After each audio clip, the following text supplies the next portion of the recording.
Perkenalkan, nama saya Kinabia Sedialin, NPM 198600160. Di sini saya akan menjelaskan mengenai hambatan dalam berkomunikasi.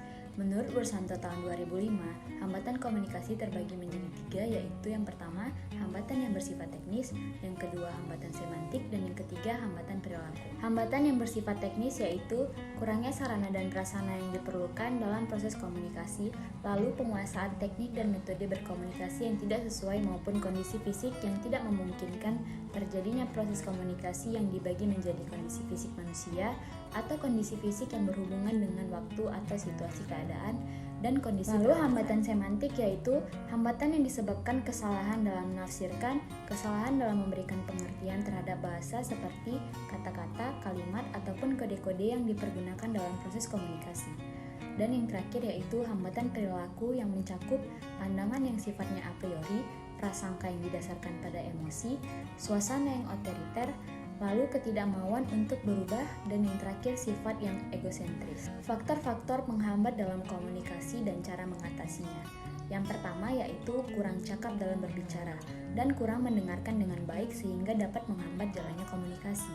Untuk mengatasinya, harus banyak belajar dan berlatih berbicara, menulis baik teori maupun praktek. Yang kedua yaitu sikap kurang baik dan kurang tepat dapat mengurangi komunikasi.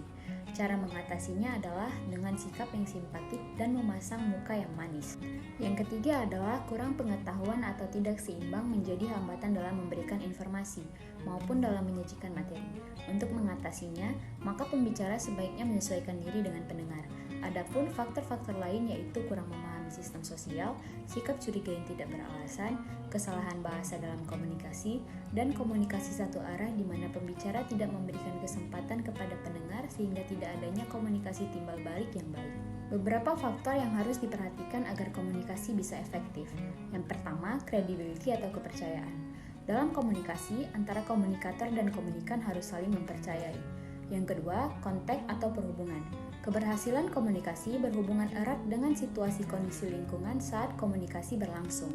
Yang ketiga, konten atau isi. Komunikasi harus dapat menimbulkan kepuasan antara kedua belah pihak. Kepuasan ini akan tercapai apabila isi berita dapat dimengerti oleh pihak komunikasi dan komunikan. Yang keempat, capability of audience atau kemampuan pihak penerima berita. Pengiriman berita harus disesuaikan dengan kemampuan dan pengetahuan pihak penerima berita. Dan yang terakhir yaitu channels of distribution atau saluran pengiriman berita. Agar komunikasi berhasil, hendaknya dipakai saluran-saluran komunikasi yang sudah biasa digunakan dan sudah dikenal oleh umum atau masyarakat, misalnya media cetak, televisi, dan telepon. Itulah penjelasan yang bisa saya sampaikan mengenai hambatan komunikasi. Saya ucapkan terima kasih. Assalamualaikum warahmatullahi wabarakatuh.